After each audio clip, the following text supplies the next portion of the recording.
Mula sa ating himpilan dito sa Campo Crame ay nais kong batiin ang lahat ng ating mga taga-subaybay at anyayahan ang lahat na tangkilikin, panoorin, subaybayan ang mga programa natin dito sa Philippine National Police. Unang-una riyan ang Police at Your Service.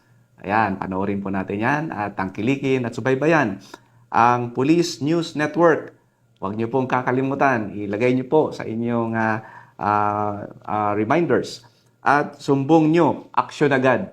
Ang mga programang ito ay makakatulong po sa inyo, lalong-lalo na sa inyong kahandaan at inyong seguridad.